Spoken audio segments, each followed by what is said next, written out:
Straight Shift with the Car Chick, the podcast that's all about cars, buying, selling, fixing, and driving, and sometimes renting fast if you're the Car Chick. Now, here she is. Hey everyone, and welcome to the first Straight Shift podcast of 2022. Happy New Year.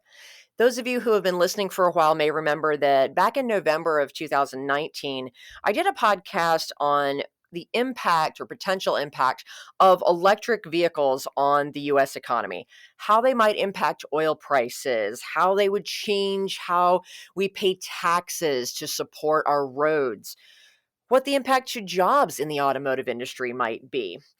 Granted, this was all before the pandemic hit and everything, kind of went to hell in a handbasket, but most of that information still very much holds true. So you may want to go back and listen to that one if you haven't already. I believe it was episode 48. But let's fast forward 2 years, and a lot has changed, and there are so many new, what I'm going to call electrified vehicles on the market. That's hybrids, plug-in hybrids, and full electric vehicles.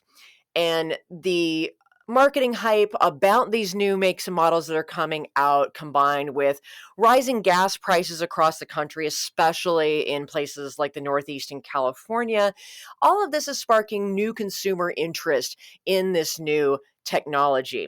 And I'm personally getting a lot more questions from people who are potentially interested in an electric car. They want to learn more about it. They are thinking about buying one. Is it right for them? Part of that is because I have a rapidly expanding client base in California and the Northeast where these technologies are more popular anyway, but I'm even seeing an increased interest from clients in the Carolinas and Texas, all over the country. So figured it was about time to do a podcast to go into the detail about this new technology, these electrified cars. But of course, when I was putting together the outline for this and doing the research, I ended up going down this rabbit hole of massive amounts of information because this really is a whole nother animal. And there is so much to know about these vehicles and how they work. And, I ended up dusting off, my high school physics notebook and remembering all of the basic technology about how electricity works. So I'm going to end up splitting this into probably a 3-podcast series on the electric vehicles. So today we're going to talk about the technologies themselves, how they work, how are they different, so that you can understand the difference between these different types of vehicles and how they differ from what I'm going to call traditional cars powered by gasoline, internal combustion engines. We really need a whole new vocabulary to talk about electrified vehicles. So we're going to get a little bit nerdy today, but I promise to keep it as much in layman's terms as possible. And the good news is unlike high school physics, there will not be a test at the end of this podcast. So if it takes a little time to absorb this information, don't worry about it. You're not the only one. Then the following podcast is going to get into the realities of owning an electric vehicle. What are the considerations? What are the costs? What are the maintenance associated with electric vehicles? We're going to get into all that. And then I will do a dedicated podcast to talk about all the different makes and models of these plug-in hybrid and electric vehicles that are either already out on the market today or are coming out, assuming that we can get enough computer chips to actually build them. So without further ado, let's get into talking about electric and electrified vehicle technology. The different types that we're going to talk about today are the hybrids, the plug-in hybrids, and pure electric vehicles, or EVs. And I'm going to do it in reverse order because I think fully electric vehicles, at least in concept, are the easiest to understand. An electric vehicle is powered by an electric motor. Surprise, surprise. But versus an internal combustion engine that most of our cars run on today. And that means they get their power from a battery instead of gasoline. And those batteries are rechargeable lithium-ion batteries, very similar to what is in your cell phone, just bigger and a lot more expensive. Obviously, the most well-known examples of electric vehicles today are the Teslas. But those were not the first vehicles to hit the U.S. market. The very first electric car in the U.S. was actually developed all the way back in 1890 by a gentleman by the name of William Morrison in Des Moines, Iowa, of all places. And his electric vehicle was basically a 6-passenger carriage, like a true horseless carriage that was capable of reaching a whopping 14 miles an hour. So, needless to say, the technology has come a little ways since then. And the rapid development of this technology over the past 20-ish years is a lot in part due to Tesla openly sharing their research and their intellectual property with the rest of the automotive industry, as opposed to hoarding all their secrets like most businesses do to gain a competitive advantage. They really wanted everyone to be working on this technology so that it could get better so much faster than if everyone tried to develop it independently. So, Tesla, thank you very much for playing nicely and sharing your toys with the other kids in the sandbox. Mother Earth is very grateful. So, let's talk about the technology that underpins these electric vehicles and how they differ from the gas-powered vehicles that most of us have grown up with. And to do that, we need to learn a completely new vocabulary. Most of us have grown up with terms like displacement, which is, how big is the engine? Is a 5.0 liter? Is it a 3.2 liter? What is it? Horsepower. Miles per gallon, or for those of you outside the United States and Britain, liters per kilometer. But those terms all mean pretty much squat when you're talking about electric vehicles. So here's where we get to learn some new words. And we're going to start with a review of some of the basic concepts from high school physics.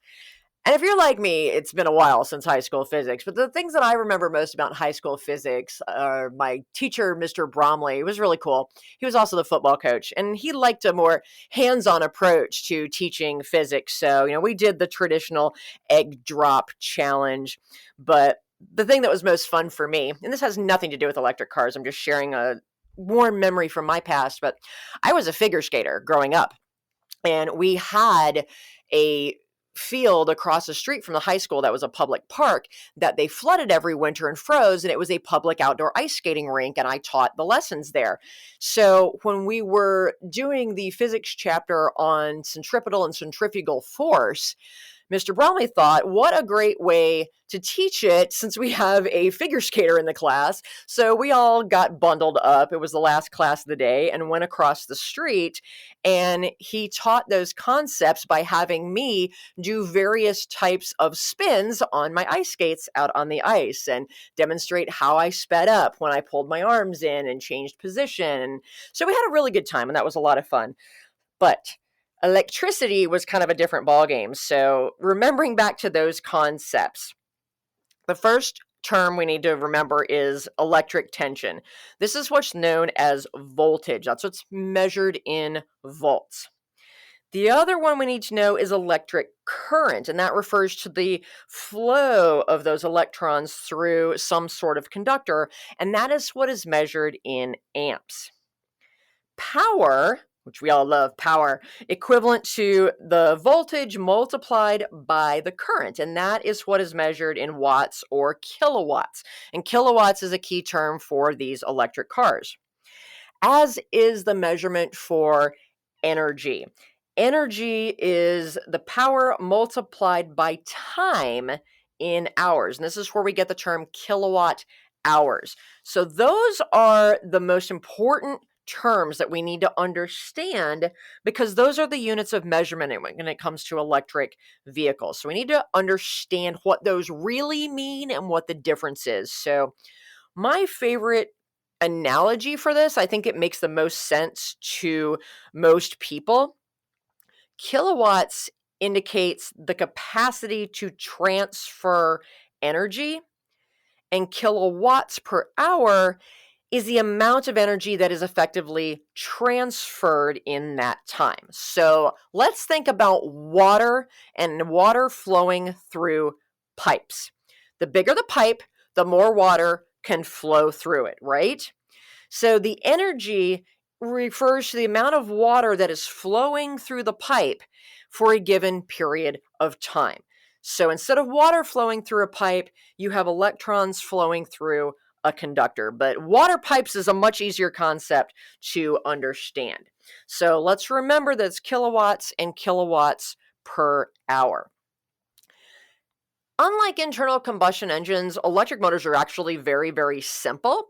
So we don't have to worry about things like displacement, how many cylinders does it have? So the concepts of a 4-cylinder, a 6-cylinder, a meaty V8, throw those out the window. They don't mean squat when it comes to electric cars.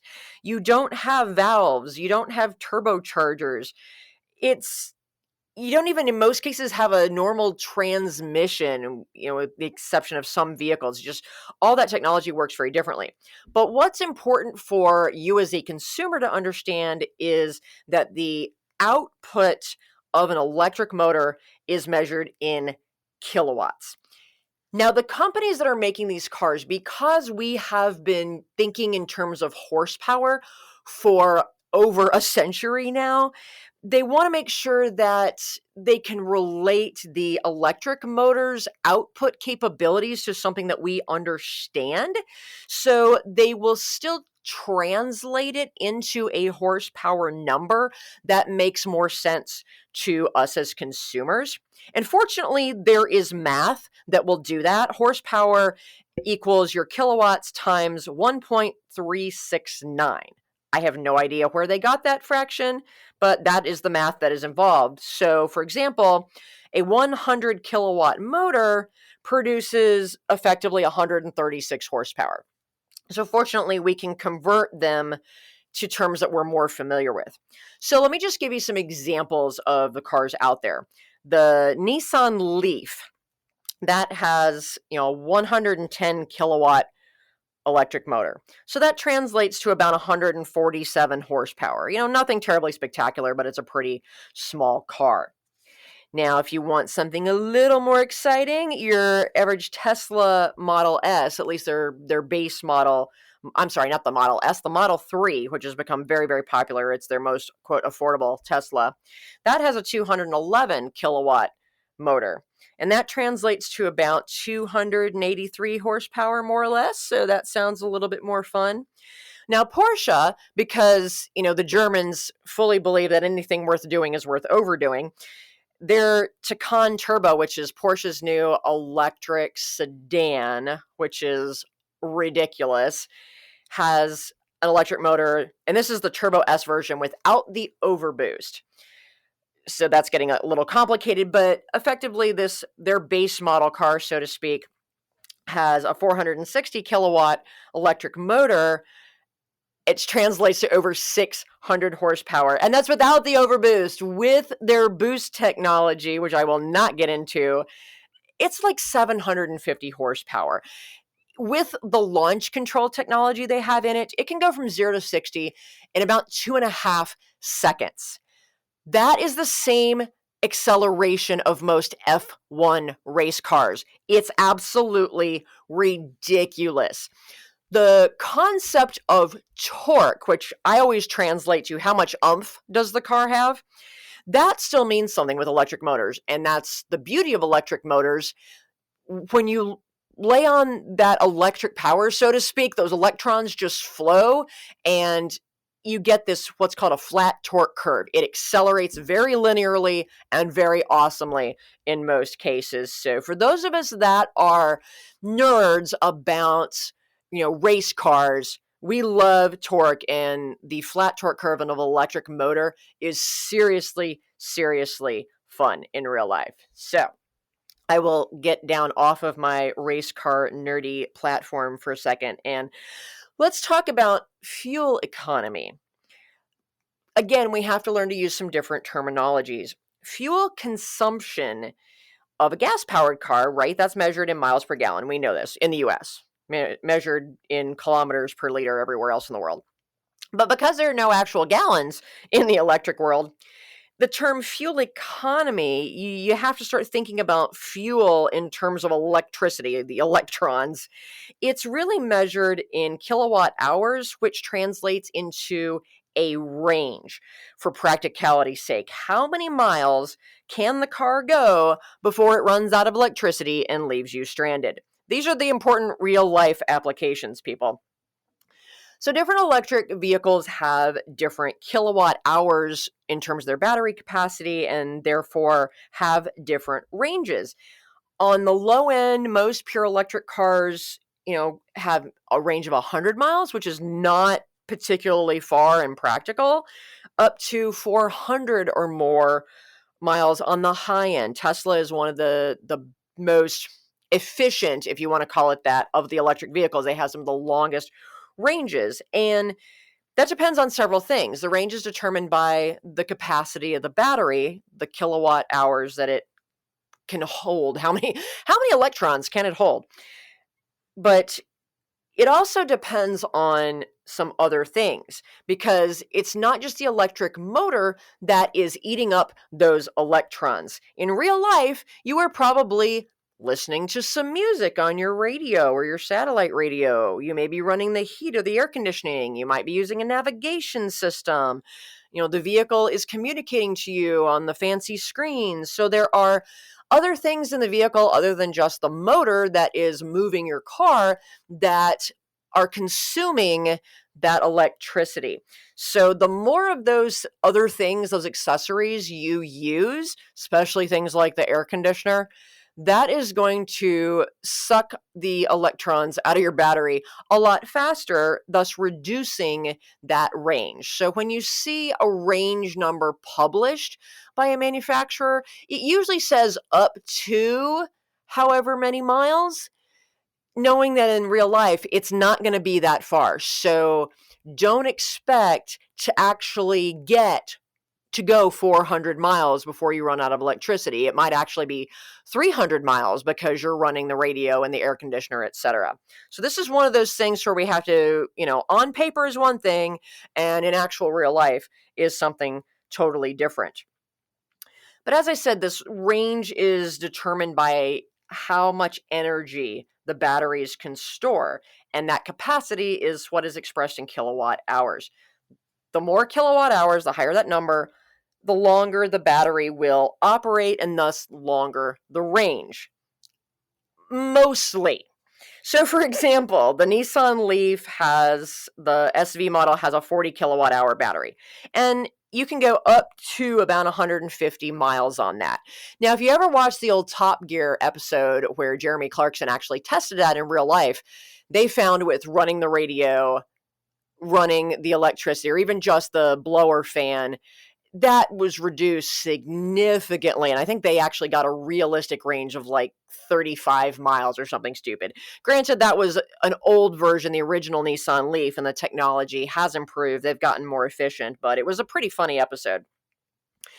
On the flip side, you look at Teslas, and they're very, very efficient. And so the Model 3 standard, they have different trim levels that give you different battery capacities, but their small one has a 60 kilowatt hour battery, and it gets you about 272 miles, assuming you don't use too many of the accessories. And that's pretty impressive. Now, the Porsche, because, I can't talk about these without talking about the Taycan Turbo. It's just ridiculous. The base model of that has about a 93 kilowatt battery. And that's bigger, right? So you would expect it to have a longer range. But its range is really only about 200 miles. It's less than the Tesla, which has a smaller battery. So why is that? Well, again, remember how much horsepower this car can put out? So the battery may be able to store a lot of energy, but that car uses that energy a lot faster to go faster. So in this case, the size of the battery, the capacity of the battery doesn't necessarily translate into a longer range, but you're going to have way more fun in the range that it does go. So I hope that explains a little bit about the terminology and how you now have to think about electric vehicles. Instead of horsepower and miles per gallon, now we are talking about battery capacities and electric ranges, how far you can go on a charge. So let's take a quick break, and when we come back, I'm going to talk about the different types of the technologies. We're going to talk about the plug-in hybrid versus the hybrid and how those are different, and see if we can't make a little bit of sense out of those. Be right back after this.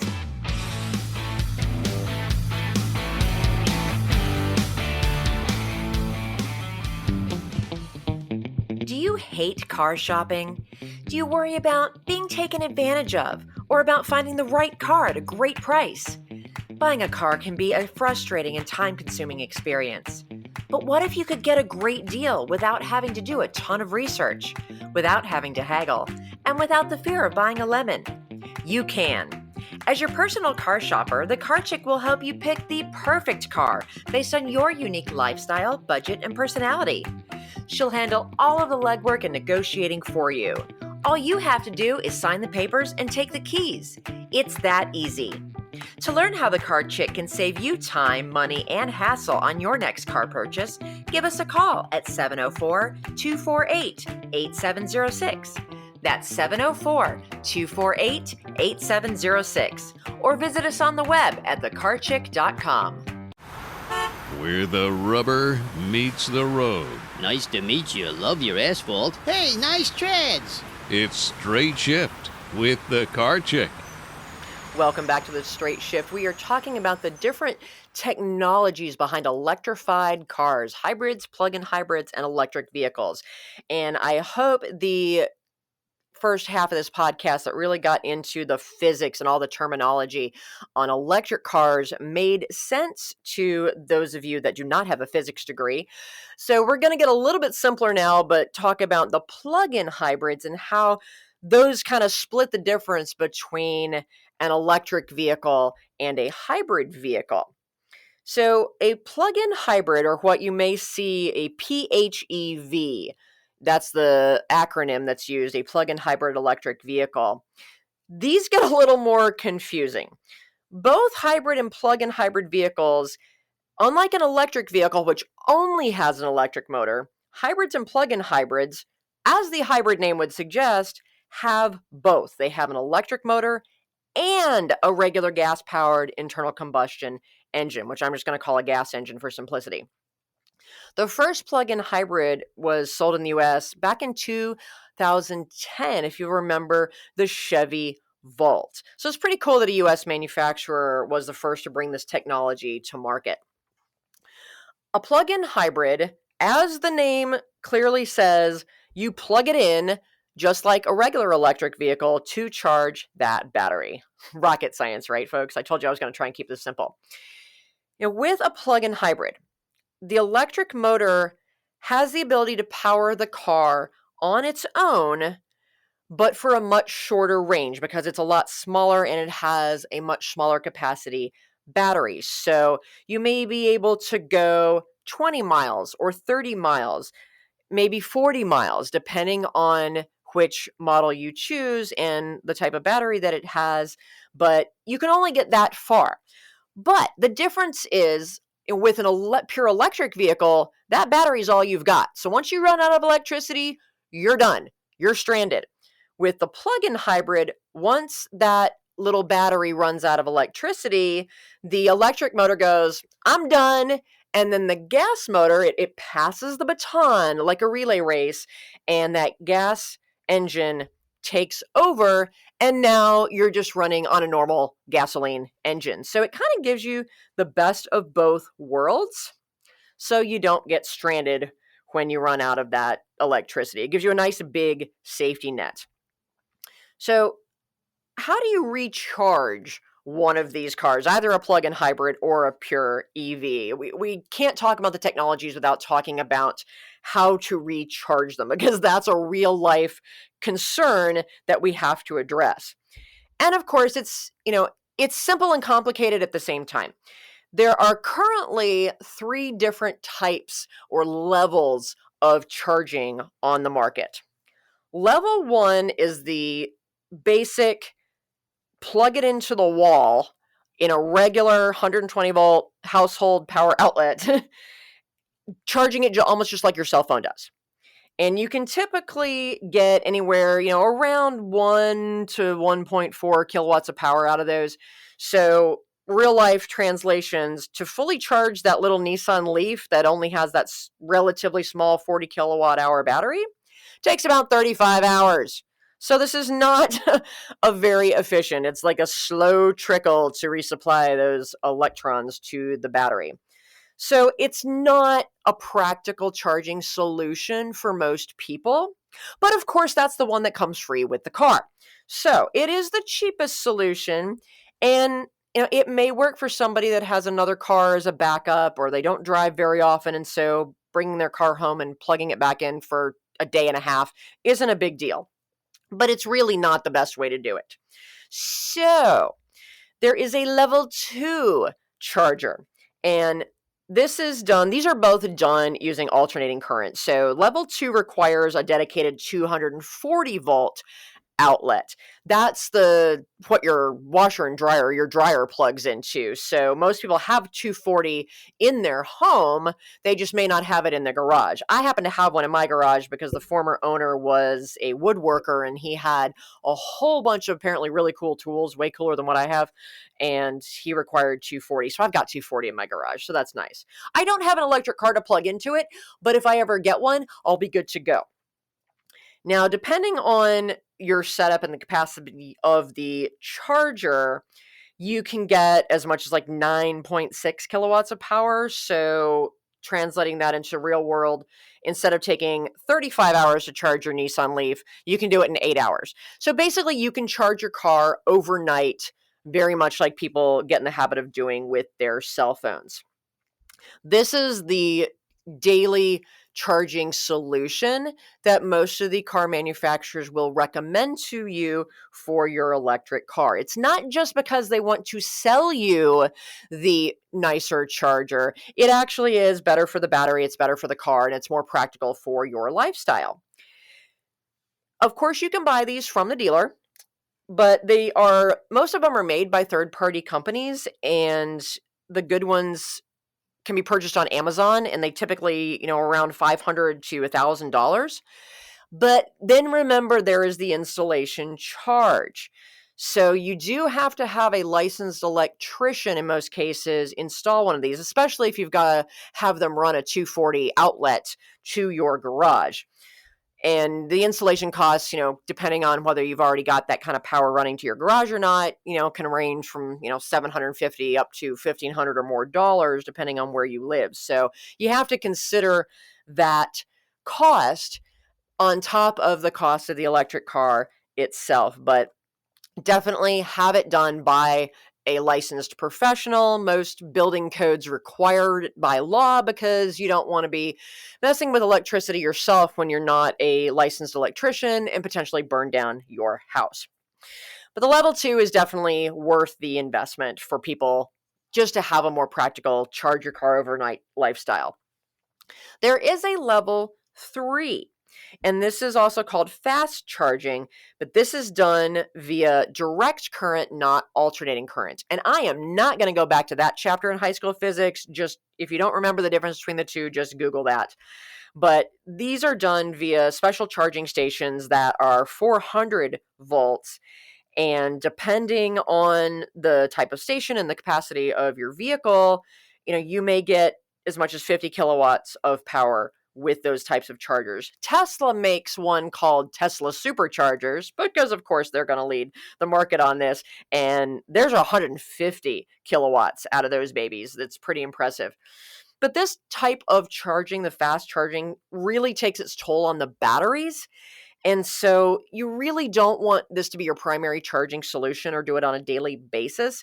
So the manufacturers will talk about, and in the owner's manual of these cars, they're going to talk about charging the battery to 80%, not charging it all the way on this technology. This is hey, you're out, you're driving around in your electric vehicle, you do more driving than you think, or it's hot and you've got the AC running, and so you run out of electricity a little bit faster.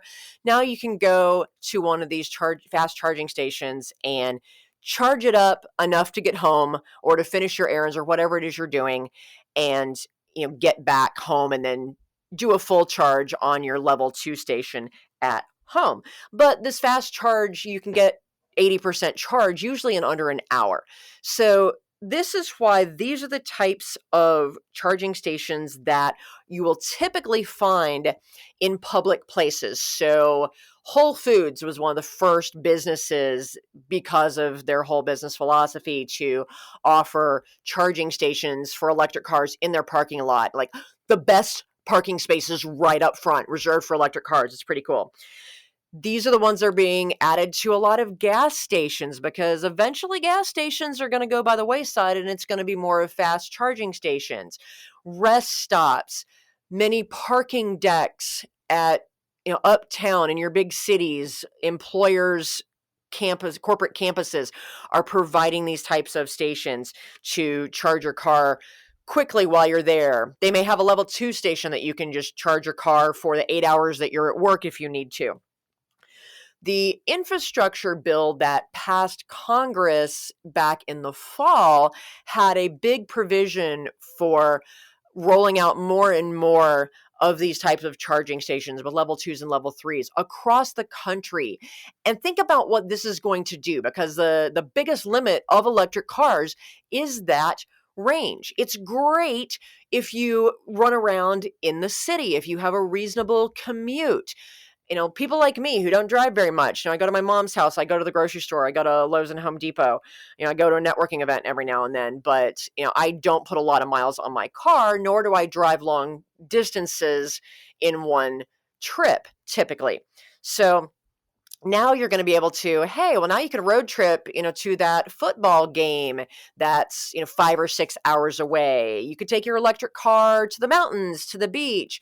It's just going to open up the opportunity to take your electric car on that road trip. And that makes it a much more usable vehicle for most people in the United States, because our country is huge. It's easy to have electric vehicles in European countries that are relatively small or in very dense urban areas.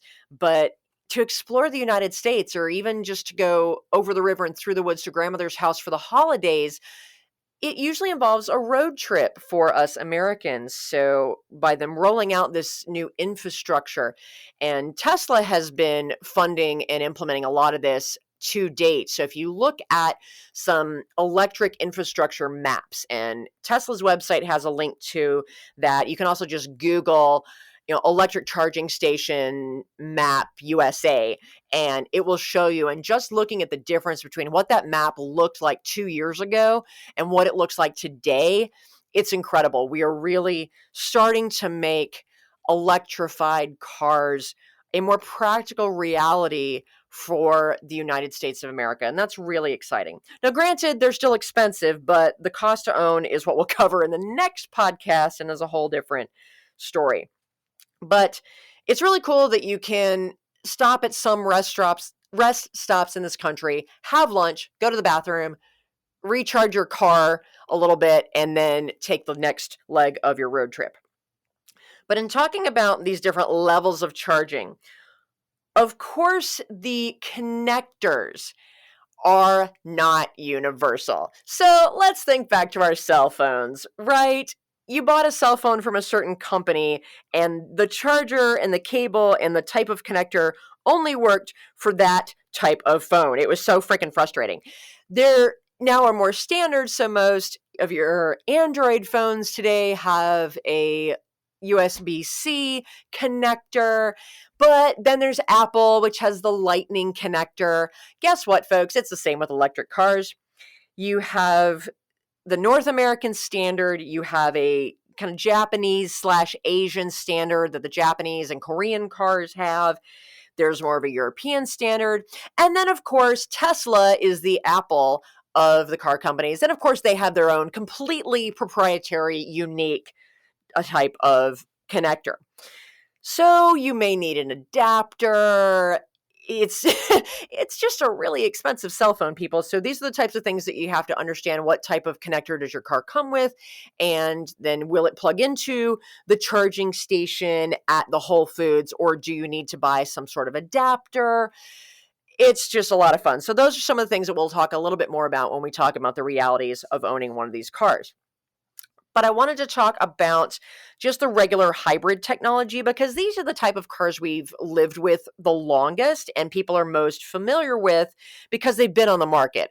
The Toyota Prius was launched in Japan back in 1997, followed quickly by the Honda Insight. And then about by 2000, those cars were in the North American market. So we've lived for 2 decades with the Prius and other types of hybrid vehicles. And a regular hybrid, so let's think about the Prius. I know I don't like to think about the Prius, but it really is kind of the gold standard for hybrid vehicles and what most people know. But it's got an electric motor and a gasoline engine. And in a regular hybrid vehicle, those two motors work either independently or simultaneously, and this is where it gets a little complicated, to power the car. And you don't have to plug it in to recharge the battery because the battery is smart enough to charge itself. They use regenerative power. So when you're braking or decelerating, basically they're recycling power that results from those actions to go back into charging the electric motor battery. So it's great. You do not have to plug the thing in. It's smart enough to recharge itself as you drive it, but it does work on a different type of battery. Most hybrid cars run on a nickel metal hydride battery, not the lithium ion batteries, although we're starting to see a little bit of change in that technology, and they're looking at, okay, how do we make lithium ion batteries work better in hybrid cars? But while the advantage of the nickel metal hydride batteries, they're much more reliable. They work better in colder climates, but the process to manufacture them is pretty hideous for the environment. So they're working on shifting some of that technology. So that's something that we're just going to keep our eye on. But that's really not as important to actually owning the car. But where we start to get a little bit confused about hybrid cars, there's not just one type of hybrid car technology. They're not all made the same. There's actually a few different types of regular hybrids. You don't have to plug in hybrid.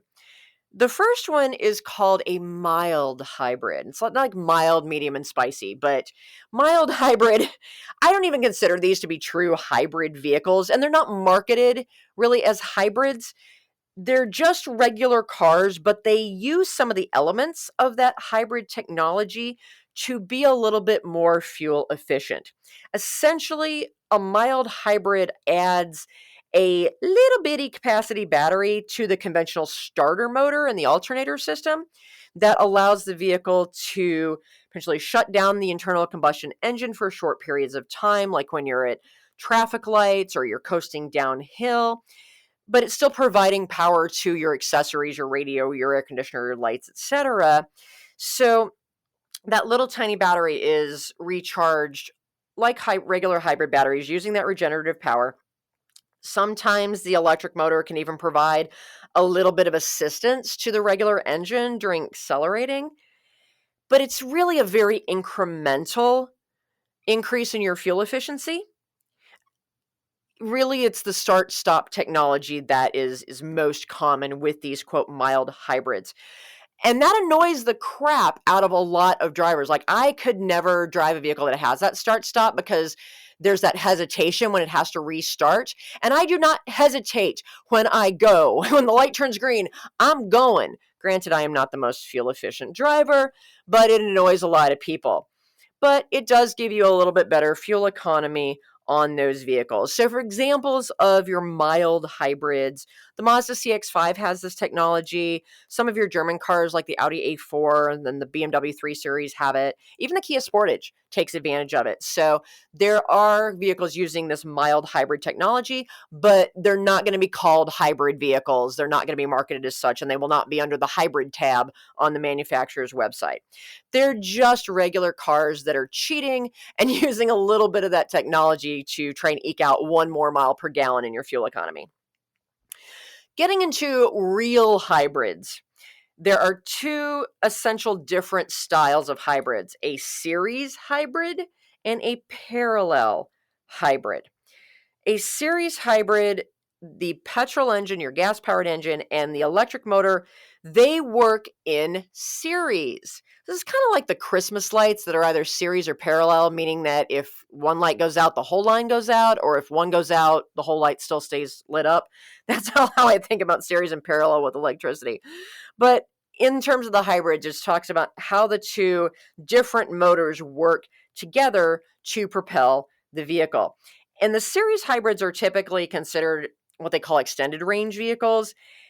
And they're essentially fully electric cars that have a smaller petrol engine that acts as an onboard generator to recharge the battery pack and provide that additional range. These vehicles are not very common, and it's not a technology that I really expect to see expanded, but one of the examples, BMW has one of their i3 models, the i3 REX, which stands for extended range. That vehicle does it that way, but it's just not as common. When you think of a hybrid vehicle, you're really thinking a little bit more about parallel, or the most common is series parallel, right? Because why not make it even more complicated? But just a plain parallel hybrid, this is literally the gas engine and the electric motor, they work together and provide that torque to a single input, which in most cases is directly into your gearbox. And vehicles, Honda is the one that uses this technology the most. So they found it on the Accord, like the Civic hybrids, the Honda Insight. They use more of this parallel technology. So for those of you who really understand how engines, transmissions, clutches all work together, and I could do a whole podcast on that, but honestly, it's better to see it visually. So go to YouTube, and there's some great videos out there that have diagrams actually show you how it works. But with a parallel hybrid, when the electric motor only is being used, the clutch connection to the engine is open. But then when it's in combustion mode, they both work together to run the vehicle at the same speed. I'm not going to get into the details. It's very complicated, but just keep in mind that that's the technology that Honda uses. Most other manufacturers, Toyota, Mazda, Hyundai, Kia, they use the series parallel hybrid. It's called a series parallel system. It's also sometimes referred to as a power split hybrid. And again, a lot of these are marketing terms that can be trademarked, so that's why they call them different things, just to confuse us, because they can trademark them. But in this case, they use a series of clutches or a planetary gear set to the gearbox to translate the power from both the electric and the gas motor to the gearbox to power the car. In reality, what's important to understand about this is that this system is a smoother transition with the two motors, so it's going to accelerate more smoothly, it's going to run more smoothly, and it's going to give you a more linear power delivery. Personally, I think it's a better technology, and it's very efficient. You get a very lean burning petrol engine, so you have very few emissions, but it is typically less responsive at your lower revs. So this is why the Prius is not going to win any races off the line. It takes a little bit to get going. That's the torque. They don't have a lot of torque unless they implement a separate torque converter, or if they use more of the torque from the electric motor. But overall, most people that are looking at hybrid cars, what they care about is the fuel economy. These are typically not drivers who are doing jackrabbit starts when the light turns green. They're not acceleration junkies like I am, so it doesn't really matter that the car doesn't have a whole lot of torque because it gets a ridiculous number of miles to the gallon, and that is what most people care about. So Toyota calls their series parallel hybrid system their hybrid synergy drive, because that just the word synergy, anytime the automotive makers can use the term synergy, it sounds really cool. So that's what they use. That's your Prius, that's your Camry hybrid, that's your Corolla hybrid, all your Lexus hybrids. Hyundai also uses it, so that's what you're going to see in the new Tucson hybrid, the Ioniq, all the new hybrids that Hyundai's coming out with, which are pretty exciting, which we'll talk about in a later podcast. But is one really better than the other? Well, yes and no. They have the series technology versus the parallel or series parallel technology. They both save you on gas. And like I said, that's the whole point. Save gas, save money, save the environment. But they each work a little bit better under different circumstances. So the Hybrid Center, which is an independent organization that researches and tests hybrid technologies, the combination of series and parallel, so the series parallel technology that Toyota uses, they are more efficient at driving on the highway, driving at highway speeds, driving at those constant speeds. That's why you'll see the Prius gets ridiculously good gas mileage, both in the city and on the highway. Series hybrids, like the Hondas, are more efficient for driving in the city. So you may see a larger split in the fuel economy ratings between city and highway. Those hybrids are going to have a higher number typically for their city fuel economy versus what they get on the highway. So that can sometimes give you an indication of the type of hybrid technology that's in use by looking at those fuel economy numbers, but it's not a guarantee. But that's really the real world difference between the two technologies and one just being better than the other. But the fuel economy of a hybrid vehicle is not just about the hybrid technology used to power it. Lots of other factors come into play, not the least of which is aerodynamics, the weight of the vehicle, and even the type of tires. Hybrid vehicles typically have what's called low rolling resistance tires. And again, I'm not going to get into how those work. That could be a whole other podcast on tires, which I might have to do. But they reduce the friction between the car and the road. Less friction, you're going to have better fuel economy. So that's why a Prius can get almost 60 miles to the gallon. It's reasonably light, it has low rolling resistance tires, and it's shaped like a football.